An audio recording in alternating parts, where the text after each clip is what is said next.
Hi hello നമസ്കാരം. അപ്പോൾ ഇന്ന് നമ്മൾ പറയാൻ പോകുന്നത് ഇൻട്രാഡേ ട്രേഡിങ്ങിലെ ട്രേഡ് ടൈമിങ്ങിനെ പറ്റിയിട്ടാണ്. ഇൻട്രാഡേ ട്രേഡിങ്ങിൽ വളരെ ഇമ്പോർട്ടൻ്റ് ആയിട്ടുള്ള ഒരു ഘടകമാണ് ട്രേഡ് ചെയ്യുന്ന നമ്മുടെ ടൈമിങ് എങ്ങനെയാണെന്നുള്ളത്. അതുപോലെ അതെങ്ങനെയാണെന്ന് വെച്ച് കഴിഞ്ഞാൽ നമ്മളെ ക്രിക്കറ്റിലൊക്കെ നമ്മൾ പറയുന്നുണ്ടാവും, ബോളും അതുപോലെ തന്നെ ബാറ്റും കറക്റ്റ് ടൈം ചെയ്ത് കളിച്ചാൽ മാത്രമേ നമുക്ക് നല്ലൊരു ഷോട്ട് ഉണ്ടാക്കാൻ പറ്റുള്ളൂ. അതായത് ബാറ്റ് നമ്മൾ വീശുന്ന ടൈമും ബോൾ വരുന്ന സമയവും ഒരേ സമയമാണെങ്കിൽ മാത്രമേ നമുക്ക് നമ്മൾ വീശുന്ന ഒരു പവർ നമുക്ക് കൃത്യമായിട്ടും അല്ലെങ്കിൽ ബോളിൻ്റെ ഏത് ഭാഗത്തേക്ക് ബോൾ പോകണം എന്നൊക്കെ തീരുമാനിക്കുന്നതും ഈ ഒരു ടൈമിങ്ങിനെ ബേസ് ചെയ്തിട്ടായിരിക്കും. അപ്പോൾ ഈ ടൈമിങ് തന്നെയാണ് നമുക്ക് സ്റ്റോക്ക് മാർക്കറ്റിൽ വളരെ ഇമ്പോർട്ടൻ്റ് ആയിട്ടുള്ളത്. ടൈമിങ് കറക്റ്റാണെന്നുണ്ടെങ്കിൽ നമ്മുടെ കാൽക്കുലേഷൻ കറക്റ്റായിട്ട് പോലും പല സമയങ്ങളിൽ നമുക്ക് സ്റ്റോക്കുകൾ നമുക്ക് ഓപ്പോസിറ്റ് പോകാറുണ്ട്. അപ്പോൾ നമ്മുടെ ടൈമിങ് കറക്റ്റായിട്ടുണ്ടെങ്കിൽ നമുക്ക് ഒരു 70% അതുപോലത്തെ ലോസ് ട്രേഡുകൾ നമുക്ക് ഒഴിവാക്കാനായിട്ട് പറ്റും. കാരണം പലവരും എൻട്രി എടുക്കുന്നത് ചിലപ്പം ബൈ പൊസിഷൻ എടുക്കുന്നത് ഏറ്റവും ഹൈയുടെ മുകളിലായിരിക്കാം. അപ്പോൾ അല്ലെങ്കിൽ ഹൈ ലെവലിലായിരിക്കാം. ഒരുപാട് ഹൈ ലെവലായതുകൊണ്ട് ചിലപ്പോൾ അത് മുകളിലേക്ക് പോയെന്ന് വരില്ല. അത് കുറച്ചുകൂടെ താഴേക്ക് ഇറങ്ങി വരുമ്പോഴത്തേക്ക് എൻട്രി എടുത്തിരുന്നെങ്കിൽ നന്നായിരിക്കും. അപ്പോൾ അങ്ങനെയൊക്കെയുള്ള പ്രശ്നങ്ങൾ ഇൻട്രാഡേയിൽ വളരെ ഇമ്പോർട്ടൻ്റ് ആണ്. ഇൻട്രാഡേ ഒരു വളരെ ഫാസ്റ്റ് മാർക്കറ്റ് ആയതുകൊണ്ട്, അതുപോലെ നമുക്ക് അനാലിസിസ് വളരെ പെട്ടെന്ന് ചെയ്യണം എന്നുള്ളത് കൊണ്ടും നമുക്ക് ട്രേഡ് ടൈമിങ് നമുക്ക് എങ്ങനെ ചെയ്യണം എന്നുള്ളത് പഠിക്കേണ്ടത് വളരെ ഇമ്പോർട്ടൻ്റ് ആണ്. അപ്പോൾ അതുകൊണ്ട് തന്നെ ട്രേഡ് ടൈമിങ്ങിനെ പറ്റിയിട്ട് ആണ് നമ്മൾ ഇന്ന് ഈ വീഡിയോയിൽ പറയാനായിട്ട് പോകുന്നത്. അപ്പോൾ നമുക്ക് അതിലേക്ക് കിടക്കാം. ആദ്യമായിട്ട് പറയുന്നത്, നമ്മൾ പലരും ചെയ്യാറുള്ള ഒരു മിസ്റ്റേക്കാണ്, നമുക്കൊരു പ്രത്യേക സ്ട്രാറ്റജി, അതായത് നമ്മുടെ ഒരു സ്ട്രാറ്റജി തന്നെ രാവിലെ ട്രേഡ് എടുക്കാൻ പറയുന്നില്ല എന്നുണ്ടെങ്കിൽ, അതായത് നമ്മളിപ്പോൾ മാർക്കറ്റ് വാച്ച് ചെയ്ത ശേഷം നമുക്ക് ട്രെൻഡ് മനസ്സിലാക്കിയ ശേഷം നമ്മൾ ട്രേഡ് ചെയ്യുന്ന ഒരാളാണ് വിചാരിക്കുക. അപ്പോൾ അങ്ങനെ ഒരു സാഹചര്യത്തിൽ നമ്മൾ 9:15 നമുക്കറിയാം എല്ലാവർക്കും മാർക്കറ്റ് ഓപ്പൺ ആവുന്നതാണ്. അപ്പോൾ മാർക്കറ്റ് ഓപ്പണായി ഉടനെ തന്നെ നമ്മൾ ട്രേഡിൽ എൻട്രി എടുക്കാതിരിക്കുക. അതാണ് വളരെ ഇമ്പോർട്ടൻ്റ് ആയിട്ടുള്ള സമയം. ആ ഒരു സമയത്ത് എന്താണ് ചെയ്യുന്നത് വെച്ച് കഴിഞ്ഞാൽ, ആ ഒരു സമയത്ത് മാർക്കറ്റ് ഓപ്പൺ ആയിട്ടേ ഉള്ളൂ. അപ്പോൾ ഒരുപാട് ബൈയിങ്ങും സെല്ലിങ്ങും അതുപോലെ തന്നെ ഒരുപാട് ഫണ്ടുകളും ഹെഡ്ജ് ഫണ്ടുകളും അല്ലെങ്കിൽ ഒരുപാട് ഇൻഷുറൻസ് കമ്പനികളോ അങ്ങനെയുള്ള കമ്പനീസും ഒക്കെ ബൈയോ സെല്ലോ, അതുപോലെ ഇൻവെസ്റ്റേഴ്സും ട്രേഡേഴ്സും കഴിഞ്ഞ ദിവസം തലേ ദിവസം ട്രാപ്പ് ചെയ്ത് പോയവരും ഒക്കെ എക്സിറ്റ് ആവാനും എൻട്രി ആവാനൊക്കെ ശ്രമിക്കുന്ന ഒരു സമയമാണ്. അതുമാത്രമല്ല വേണ്ടതും വേണ്ടാത്തതുമായിട്ടുള്ള ന്യൂസുകളും അതിനോടൊക്കെ പ്രചരിക്കുന്ന സമയമാണ്. അപ്പോൾ ആ ഒരു സമയത്ത് നമ്മൾ എൻട്രി എടുക്കാതിരിക്കുന്നതാണ് എപ്പോഴും നല്ലത്. ഏറ്റവും നല്ലത് 9:15 മുതൽ 9:30 മിനിമം, ആ ഒരു സമയത്ത് മുതൽ 9:30 മുതൽ മാത്രമേ മാർക്കറ്റ് ഒന്ന് സ്റ്റേബിൾ ആവാനായിട്ട് തുടങ്ങുള്ളൂ. ഈ 9:15 to 9:30 നമ്മൾ നോർമലി മാർക്കറ്റ് മനസ്സിലാക്കിയിട്ട് ട്രേഡ് ചെയ്യാൻ വേണ്ടിയിട്ട് ഇരിക്കുന്ന ആളായാലും ഒന്നുകിൽ ട്രെൻഡ് ട്രേഡിംഗ് ആവാം, അല്ലെങ്കിൽ റിവേഴ്സിലാവാം, അതല്ലെങ്കിൽ സപ്പോർട്ട് റെസിസ്റ്റൻസ്, അതല്ലാന്നുണ്ടെങ്കിൽ നമുക്ക് ബ്രേക്കൗട്ടോ അങ്ങനെ എന്തെങ്കിലും സ്ട്രാറ്റജി ഉപയോഗിച്ചിട്ട് ട്രേഡ് ചെയ്യാൻ വേണ്ടി ഇരിക്കുന്നവർ ഈ 15 മിനിറ്റ് സമയം ഒഴിവാക്കുന്നതാണ് കാരണം ആ ഒരു 15 മിനിറ്റ് നമുക്ക് ഓൾറെഡി ഗ്യാപ്പ് അപ്പോ ഗ്യാപ്പ് ഡൗണോ ഒക്കെ ആയിട്ടും അതുപോലെ തന്നെ പ്രെഡിക്റ്റ് ചെയ്യാൻ പറ്റാത്തൊരു മാർക്കറ്റാണ് ആ സമയം എന്ന് പറയുന്നത്. അതുകൊണ്ട് തന്നെ ഈ ആദ്യത്തെ 15 മിനിറ്റ് മിനിമം അരമണിക്കൂറാണെങ്കിൽ നല്ലത്. 10 മണി കഴിയുമ്പോൾ എന്തായാലും മാർക്കറ്റ് കാമാവും. 9:45 തന്നെ ഏകദേശം കാമായി തുടങ്ങും.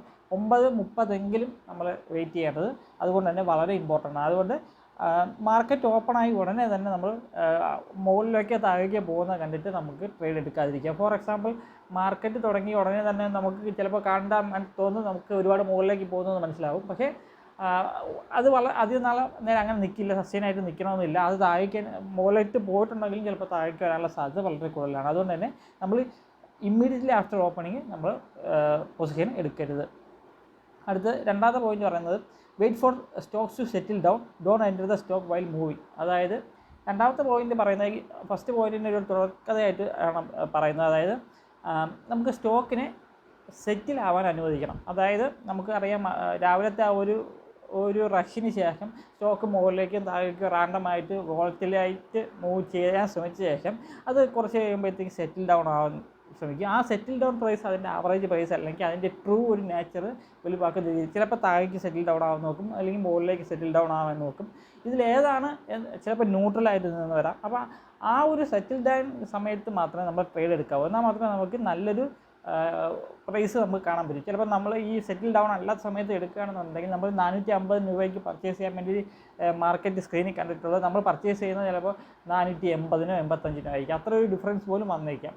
അപ്പോൾ അങ്ങനെ ഒരു പ്രോബ്ലം ഉള്ളതുകൊണ്ട് തന്നെ നമ്മൾ മാർക്കറ്റ് അല്ലെങ്കിൽ സ്റ്റോക്ക് സെറ്റിലായതിനു ശേഷം മാത്രം എൻട്രി എടുക്കുക. അതുപോലെ തന്നെ മൂവ് ചെയ്യുന്ന സമയത്ത്, അതായത് നമ്മളിപ്പോൾ നമ്മുടെ കാൽക്കുലേഷൻ, ഈ ഒരു കാര്യം എങ്ങനെയാണ് വരുന്നതെന്ന് വെച്ച് കഴിഞ്ഞാൽ നമ്മൾ കാൽക്കുലേഷൻ്റെ ബേസിസിലാണ് വരുന്നത്. അതായത് നമ്മളിപ്പോൾ ഒരു സ്റ്റോക്ക് വാച്ച് ചെയ്യുന്നുണ്ട്, ആ സ്റ്റോക്ക് മുകളിലേക്ക് പോകുമെന്ന് തോന്നുകയാണ്. അപ്പോൾ നമ്മൾ എൻട്രി ചെയ്തില്ല, നമുക്ക് പെട്ടെന്ന് തന്നെ ആ ഒരു സ്റ്റോക്ക് നമ്മളെ കൺമുന്നിൽ വെച്ചുകൊണ്ട് വളരെ വേഗം മുകളിലേക്ക് പോകാൻ തുടങ്ങിയെന്ന് വിചാരിക്കുക. ആ ഒരു സമയത്ത് നമ്മൾ എൻട്രി എടുക്കാതിരിക്കുന്നതായിരിക്കും നല്ലത്. കാരണം അങ്ങനെ നമ്മൾ എൻട്രി എടുക്കണം, മുകളിലേക്ക് പോകുമെന്ന് ആ സ്റ്റോക്ക് തോന്നുകയാണെന്നുണ്ടെങ്കിൽ അതിൻ്റെ മൂവ്മെൻറ്റിന് മുൻപായിട്ട് നമ്മൾ എൻട്രി എടുത്തിരിക്കണം. അല്ല, മൂവ്മെൻറ്റ് കഴിഞ്ഞ ശേഷം നമ്മൾ എൻട്രി വളരെ വേഗത്തിന് പിടിച്ച് നമ്മൾ എൻട്രി എടുക്കാനായിട്ട് പോയി കഴിഞ്ഞാൽ നമുക്കതിൽ പരാജയം സംഭവിക്കാൻ സാധ്യതയുണ്ട്. കാരണം ആൾറെഡി അത് മൂവ് ചെയ്തിട്ടുണ്ട്, അല്ലെങ്കിൽ അത് ചിലപ്പോൾ ആ ഒരു ഇനിഷ്യൽ മൂവ്മെൻറ്റിനെ ബേസ് ചെയ്ത് ചിലപ്പോൾ ഒന്ന് താഴേക്ക് വരാൻ സാധ്യതയുണ്ട്. അതുപോലെ തന്നെ നമ്മുടെ പ്രൈസ് വളരെ കൂടുതലായിട്ടായിരിക്കും നമുക്ക് കിട്ടുന്നത്. നമ്മുടെ ലക്ഷ്യം എപ്പോഴും കുറഞ്ഞ വിലയ്ക്ക് വാങ്ങുക, കൂടിയ വിലയ്ക്ക് വിൽക്കുക എന്നുള്ളതാണ്. അപ്പോൾ അതുകൊണ്ട് തന്നെ മൂവ് ചെയ്യുന്ന സമയത്ത് നമ്മൾക്ക് സ്റ്റോക്കിൽ എൻട്രി എടുക്കാതിരിക്കുന്നതാണ് എപ്പോഴും നല്ലത്. അടുത്ത പോയിൻ്റ് എന്ന് പറയുന്നത് wait for retracements enter after confirmation. അതായത് നമ്മളിപ്പോൾ ട്രെൻഡ് ട്രേഡ് ചെയ്യുകയാണെന്ന് വിചാരിക്കുക. ട്രെൻഡ് ട്രേഡ് ചെയ്യുകയാണെന്നുണ്ടെങ്കിൽ നമുക്ക് 2 ഓപ്ഷനാണുള്ളത്. ഒന്നുകിൽ നമുക്ക് ആ ഒരു സ്റ്റോക്ക് ട്രെൻഡ് ചെയ്യുന്നത് കണ്ടിട്ട് ആ സമയത്ത് തന്നെ എൻട്രി ചെയ്യാം. രണ്ടാമത്തെ അല്ലാന്നുണ്ടെങ്കിൽ അങ്ങനെ ഒരു കേസിലാണെന്നുണ്ടെങ്കിൽ ആ ഒരു സ്റ്റോക്ക് റീട്രേസ്മെൻറ്റ് ചെയ്യാൻ സാധ്യതയുണ്ട്. അത് നമുക്ക് വളരെയധികം റിസ്ക് കൂട്ടുകയായിരിക്കും ചെയ്യുന്നത്. അതുപോലെ നമ്മുടെ സ്റ്റോപ്പ് ലോസിൻ്റെ അളവും വളരെയധികം കൂട്ടാനുള്ള സാധ്യതയുണ്ട്. ഇപ്പോൾ ഞാനത് ഒരു ഇതിൽ വരച്ച് കാണിച്ചു തരാം. അപ്പോൾ ഇതാണ് സ്റ്റോക്ക്, ഇങ്ങനെയാണ് മൂവ് ചെയ്തതെന്ന് വിചാരിക്കുക. ഇങ്ങനെ ഒരു ലെവലിൽ മൂവ് ചെയ്തുകൊണ്ടിരിക്കുക. ഈ ഒരു മൂവ്മെൻറ്റ് നോക്കിക്കഴിഞ്ഞാൽ അറിയാം സ്റ്റോക്ക് ഇവിടെ നിന്ന് ഈ ഒരു ചാർട്ടാണ് നമ്മൾ കാണുന്നത്. അപ്പോൾ നമ്മൾ ഇവിടെ എൻട്രി ചെയ്ത് കഴിഞ്ഞാൽ സ്റ്റോക്ക് ഒരേ ലെവലിൽ മുകളിലേക്ക് പോയിക്കൊണ്ടിരിക്കുകയാണ്. ഇതിന് റീട്രേസ്മെൻറ്റ് ഇല്ല. സാധാരണ സ്റ്റോക്കിൻ്റെ മൂവ്മെൻറ്റ് എന്ന് പറയുന്നത് ഇങ്ങനെ ഒരു സിക്സാഗ് മോഷനിലായിരിക്കും സാധാരണ ഒരു സ്റ്റോക്കിൻ്റെ മൂവ്മെൻറ്റ്. ആ ഒരു മൂവ്മെൻറ്റ് നമ്മൾ കാണാത്തിടത്തോളം കാലം ഇതിന് റീട്രേസ്മെൻറ്റ് എപ്പോൾ വേണമെങ്കിലും വരാനുള്ള സാധ്യത ഉണ്ടെന്ന് നമ്മൾ മനസ്സിലാക്കണം. മറിച്ച് ഇതിന് പകരം ഇങ്ങനെ ഒരു സ്റ്റോക്കാണ് നമ്മൾ കാണുന്നതെന്നുണ്ടെങ്കിൽ, അല്ലെങ്കിൽ ഇങ്ങനെയാണ് കാണുന്നതെന്നുണ്ടെങ്കിൽ ഈ ഒരു കേസിൽ നമുക്ക് വ്യത്യാസമായിരിക്കും. ഈ ഒരു സ്റ്റോക്ക് ഇവിടെ നിന്ന് വന്ന് റീട്രേസ്മെൻറ്റിന് താഴെ എത്തി മുകളിലേക്ക് പോകും. അപ്പോൾ അതിൻ്റെ ഹിസ്റ്ററി കറക്റ്റാണ് നമുക്ക് മനസ്സിലാകാം. അപ്പോൾ അവിടെ ഒരു ഹൈ ഉണ്ടാക്കിയിട്ട് താഴേക്ക് വന്നിട്ട് ഇവിടെ ഒരു ലോ കൂടി ഉണ്ടാക്കിയിട്ട് മുകളിലേക്ക് പോകാനുള്ള ശ്രമം നടത്തുന്നുണ്ട്. ആ ഒരു കേസിൽ നമുക്ക് ഇവിടെ വെച്ചിട്ട് പൊസിഷൻ ബിൽഡ് ചെയ്ത് അടുത്ത പൊസിഷൻ ഇവിടെ ഒരു ബിൽഡ് ചെയ്ത് അടുത്ത അതിൻ്റെ ഒരു ടാർഗറ്റ് ഇതിന് മുകളിലായിരിക്കും ഉണ്ടാക്കുന്നത്. എന്നിട്ട് പിന്നെ താഴേക്ക് തന്നെ തിരിച്ചു വരും. അപ്പോൾ ആ ഒരു ടോപ്പിൽ ആ ഒരു പീക്കിൽ നമുക്ക് പ്രോഫിറ്റ് ഉണ്ടാക്കും. അല്ലാന്നുണ്ടെങ്കിൽ നമുക്ക് അത് റൈഡ് ചെയ്ത് കുറച്ചുകൂടെ താഴെ വന്നതിന് ശേഷം പിന്നെ റൈഡ് ചെയ്ത് അങ്ങനെ റൈഡ് ചെയ്ത് പൊയ്ക്കൊണ്ടിരിക്കുക. ആ ഒരു കേസിൽ നമുക്ക് സ്റ്റോപ്പ് ലോസ് ഇത്ര ചെറുതായിട്ട് കിട്ടും. ഇവിടെ ആയിട്ട് നമുക്ക് സ്റ്റോപ്പ് ലോസ് കിട്ടും. ഈ ഒരു സ്റ്റോപ്പ് ലോസ് എന്ന് പറഞ്ഞാൽ വളരെ ചെറിയ സ്റ്റോപ്പ് ലോസ് ആയിരിക്കും. നമ്മുടെ ടാർഗറ്റ് കുറച്ചുകൂടെ വലുതായിരിക്കും. അപ്പോൾ നമുക്ക് ഓട്ടോമാറ്റിക്കലി അങ്ങനത്തെ ഒരു 10 ട്രേഡ് 10 ദിവസം നമ്മൾ ചെയ്യുമ്പോഴത്തേക്ക് നമ്മുടെ സക്സസ് ചാൻസ് വളരെയധികം കൂടാനുള്ള സാധ്യത കൂടുതലാണ്. അപ്പോൾ നമ്മൾ ഈ ഒരു എൻട്രി ടോപ്പിൽ ഈ കാണുന്നതെന്ന് പറയുമ്പോൾ ഈ ടോപ്പോ അല്ലെങ്കിൽ ഈ ടോപ്പോ ആയിരിക്കാം. അങ്ങനെയാണെന്നുണ്ടെങ്കിൽ നമ്മൾ അവിടെ നിന്ന് എൻട്രി എടുത്ത് നേരെ താഴേക്ക് വരികയുള്ളൂ. ഇപ്പോൾ ഫോർ എക്സാമ്പിൾ ഇത് അപ് ട്രെൻഡ് ആണെന്നുണ്ടെങ്കിൽ നമുക്ക് ചിലപ്പോൾ ഇവിടെ എൻട്രി എടുത്താലും വലിയൊരു പ്രോബ്ലം ഉണ്ടാവില്ല. കാരണം നമുക്ക് ചെറിയൊരു പ്രോഫിറ്റ് ഉണ്ടായിരിക്കാം. പക്ഷേ അതിൻ്റെ കൊടുക്കുന്ന റിസ്ക് ഭയങ്കര വലുതായിരിക്കും. എങ്കിൽ പോലും നമുക്ക് ചെറിയൊരു പ്രോഫിറ്റോ അല്ലെങ്കിൽ നോ ലോസിൽ എൻ്റർ ചെയ്യാനൊക്കെ എക്സിറ്റ് ചെയ്യാനൊക്കെ പറ്റിയേക്കാം. ആ ഒരു സ്റ്റോക്ക് കണ്ടിന്യൂ ചെയ്ത് മുകളിലേക്ക് പോവുകയാണെന്നുണ്ടെങ്കിൽ. അല്ല, ഇതൊരു ഇവിടെ പീക്ക് ഉണ്ടാക്കിയ ശേഷം അന്നത്തെ ദിവസം ഫുള്ളും ഇവിടെ താഴ്ന്ന് ഇവിടെ വന്ന ശേഷം പിന്നെ ആ ഒരു എൻ്റെ ടോപ്പിൽ പോയില്ല, ഇതിനിടയ്ക്കൊക്കെ മണ്ണ് നിൽക്കാൻ വേണ്ടി ശ്രമിക്കുന്നുണ്ടെങ്കിൽ നമുക്ക് അപ്പോഴും ടോപ്പിൽ എൻ്റർ ചെയ്ത് കഴിഞ്ഞാൽ നമുക്ക് ലോസ് വരാൻ സാധ്യതയുണ്ട്. അതുകൊണ്ട് തന്നെ എപ്പോഴും സേഫ് ഈ ഒരു ബോട്ടത്തിൽ എൻട്രി എടുക്കുന്നതാണ് നല്ലത്. ബോട്ടത്തിൽ എൻട്രി എടുത്താൽ രണ്ടെണ്ണം കൂടെ നമ്മൾ ലോസ് എന്നുള്ളതിന് പകരം അത് പ്രോഫിറ്റിലേക്ക് മാറാനുള്ള സാധ്യതയുണ്ട്. നമ്മൾ ഇവിടെ എടുക്കുന്ന പൊസിഷൻ ലോസിലേക്കും, പക്ഷേ ഇവിടെ എടുക്കുന്ന പൊസിഷൻ ചെറിയൊരു എമൗണ്ട് ആണെന്നുണ്ടെങ്കിൽ പ്രോഫിറ്റിലേക്കോ അല്ലെങ്കിൽ നോ ലോസിലേക്കോ നിൽക്കാൻ സാധ്യതയുണ്ട്. അപ്പോൾ അത് നമ്മുടെ break or back situation create ചെയ്യാൻ സാധ്യതയുണ്ട്. അതുപോലെ തന്നെ രണ്ടാമത്തെ പോയിന്റ് പറഞ്ഞിട്ടുള്ളത് എൻ്റർ ആഫ്റ്റർ കൺഫർമേഷൻ എന്നുള്ളതാണ്. കൺഫർമേഷൻ എന്ന് പറയുന്നത് നമ്മൾ ഇവിടെ വന്നിട്ട് ഇങ്ങനെ താഴേക്ക് ഇങ്ങനെ പോയിക്കൊണ്ടിരിക്കുമ്പോൾ എൻട്രി ചെയ്യരുത്. മറിച്ച് ഇവിടെ നിന്ന് കണ്ടോ കുറച്ചുകൂടെ ഒരു മുകളിലേക്കൊരു പോയിൻ്റ് മുകളിലേക്ക് നമുക്കൊരു ഇൻഡിക്കേഷൻ വന്നു. അപ്പോൾ ആ ഒരു ഇൻഡിക്കേഷൻ കിട്ടിയതിന് ശേഷം പിന്നെ മറ്റ് കൺഫർമേഷൻസ് നമുക്ക് വേണമെന്നുണ്ടെങ്കിൽ അതും ഉപയോഗിക്കാവുന്നതാണ്. നമ്മൾ ബയേഴ്സിൻ്റെ സെല്ലേഴ്സിൻ്റെ എണ്ണം നോക്കാം. ഓളി അനാലിസിസിനെ കുറിച്ച് ഞാൻ പറഞ്ഞിട്ടുണ്ട് ചാനലിൽ. അപ്പോൾ അങ്ങനെയുള്ള അഡീഷണൽ കൺഫർമേഷൻസ് വേണമെങ്കിൽ യൂസ് ചെയ്യാവുന്നതാണ്. അപ്പോൾ ആ ഒരു കൺഫർമേഷൻ്റെ അല്ലെങ്കിൽ ചാർട്ടിൻ്റെ പാറ്റേൺ തന്നെ നോക്കാം. ഇതുമ്പോൾ പാറ്റേൺ ആണ്. ഇവിടെ വന്നിട്ട് മുകളിലേക്ക് തുടങ്ങിയിട്ടുണ്ട്, സ്റ്റാർട്ടായിട്ടുണ്ട്. അപ്പോൾ അതൊരു കൺഫർമേഷനാണ്.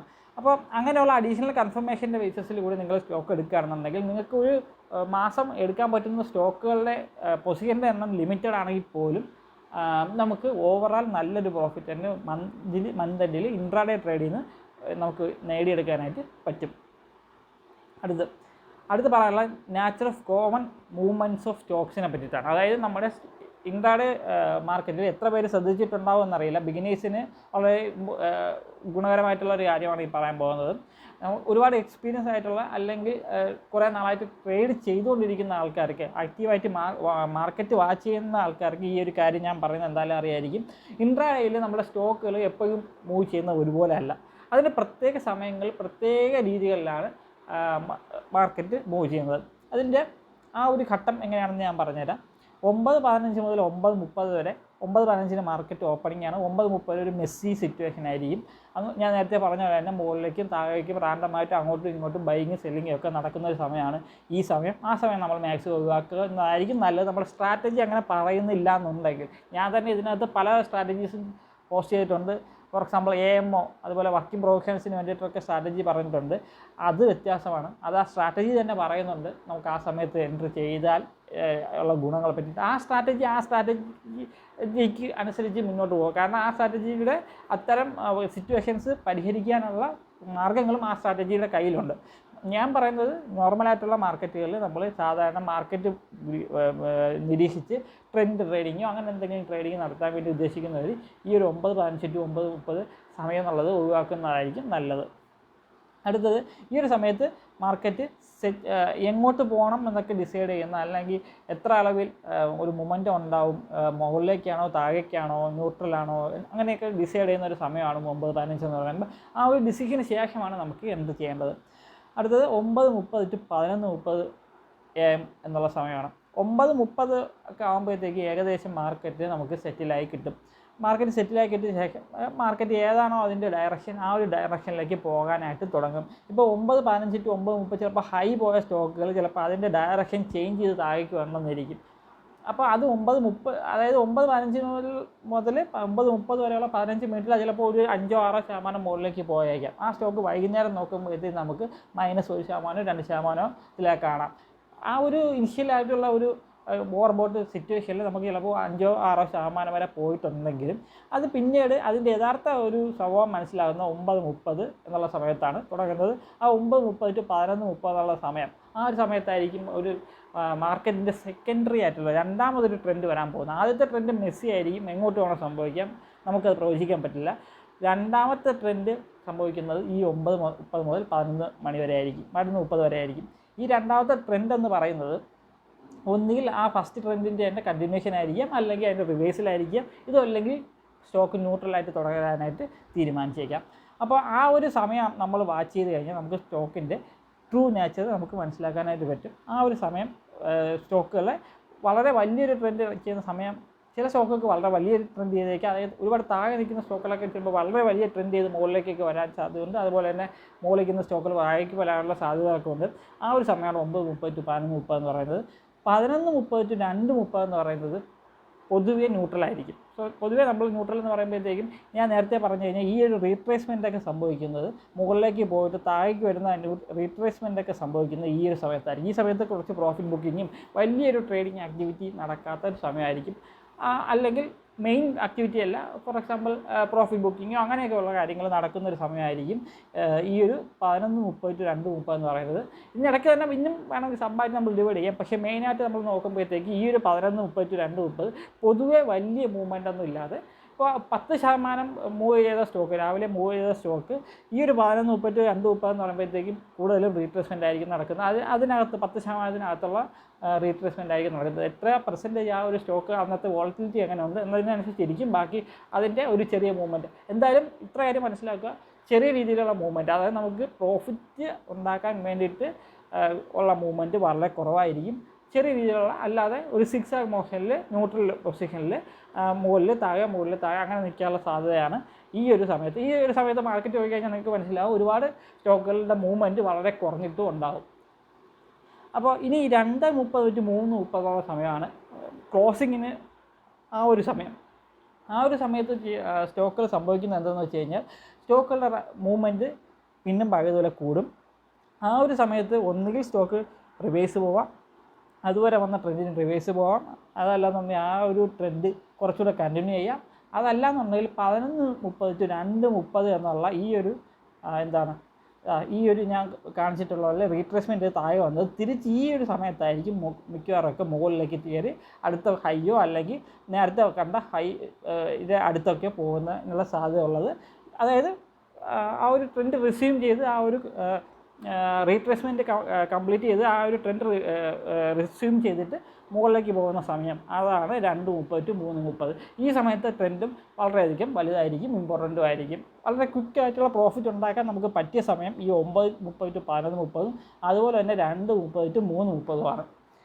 അപ്പോൾ അതുപോലെ തന്നെ 11:30 to 2:30 എന്നുള്ള സമയത്ത് നമുക്ക് ക്രിട്ടിക്കൽ സമയമാണ്. നമുക്ക് ആ സമയത്ത് സ്റ്റോക്കിൻ്റെ മൂവ്മെൻറ്റ് മനസ്സിലാക്കി കഴിഞ്ഞാൽ ഓരോ സ്റ്റോക്കും എന്താണ് ചെയ്യാൻ ഉദ്ദേശിക്കുന്നത് എന്നുള്ള, അതായത് 2:30 to 3:30 എന്തൊക്കെയായിരിക്കും ചെയ്യാൻ സാധ്യത ഉള്ളത് എന്നുള്ള അനാലിസിസ് നമുക്ക് ലഭിക്കുന്നതായിരിക്കും. പ്രത്യേകിച്ചും വിവാപ്പോ അല്ലെങ്കിൽ പിവോട്ട് പോയിൻറ്റ്സിൻ്റെയൊക്കെ സഹായത്തിൽ നമ്മൾ അനാലിസിസ് ചെയ്ത് കഴിഞ്ഞ് കഴിഞ്ഞാൽ, അതുപോലെ സപ്പോർട്ട് റെസിസ്റ്റൻസിൻ്റെയൊക്കെ ബേസിസിൽ അനാലിസിസ് ചെയ്ത് കഴിഞ്ഞാൽ നമുക്ക് കുറച്ചുകൂടെ വളരെ വലിയൊരു ക്ലിയർ പിക്ചർ കിട്ടും. അപ്പം ഇതൊക്കെയാണ് നമ്മുടെ സ്റ്റോക്ക് മാർക്കറ്റിലെ ഇൻട്രാഡേയിലുള്ള മൂവ്മെൻറ്റ്, കോമൺ ആയിട്ടുള്ള സ്റ്റോക്കിൻ്റെ ഇതിപ്പോൾ ഒരു സ്റ്റോക്കിൻ്റെ കാര്യം മാത്രമല്ല പറയുന്നത്, മിക്കവാറും എല്ലാ സ്റ്റോക്കുകളും ഇതുപോലെയൊക്കെ തന്നെയായിരിക്കും ബിഹേവ് ചെയ്യുന്നത്. അപ്പോൾ പൂർണ്ണമായിട്ട് എല്ലാ സ്റ്റോക്കിലും അപ്ലൈ ചെയ്യുന്നതല്ല, എന്നാലും ഒരു ആവറേജ് സാധാരണ ഒരു കോമൺ ആയിട്ട് സംഭവിക്കുന്ന കാര്യം പറഞ്ഞാണ്.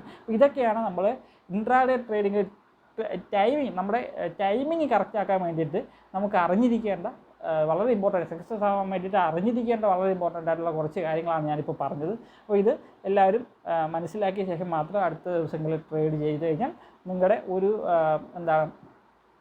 ട്രേഡിങ്ങിലെ ഇമ്പ്രൂവ്മെൻറ്റ്, അതായത് നമ്മുടെ റിസൾട്ട്, അത് നമ്മൾ കേട്ടാൽ മാത്രം പോലെ എക്സിക്യൂട്ട് കൂടി ചെയ്ത് കഴിഞ്ഞാൽ നമുക്ക് ഇമ്പ്രൂവ്മെൻറ്റ് നമ്മുടെ ട്രേഡ് റിസൾട്ടിൽ തീർച്ചയായിട്ടും ഉണ്ടാകുന്നതാണ്. അപ്പോൾ ചാനൽ ഇഷ്ടപ്പെട്ടിട്ടുണ്ടെങ്കിൽ സബ്സ്ക്രൈബ് ചെയ്യാൻ മറക്കരുത്. അതുപോലെ തന്നെ ബെൽ ഐക്കൺ കൂടി അമർത്തി കഴിഞ്ഞാൽ ഞാൻ ചെയ്യുന്ന വീഡിയോസിൻ്റെ നോട്ടിഫിക്കേഷൻസ് ഇതുപോലെ ലഭിക്കുന്നതായിരിക്കും. അപ്പോൾ ശരി.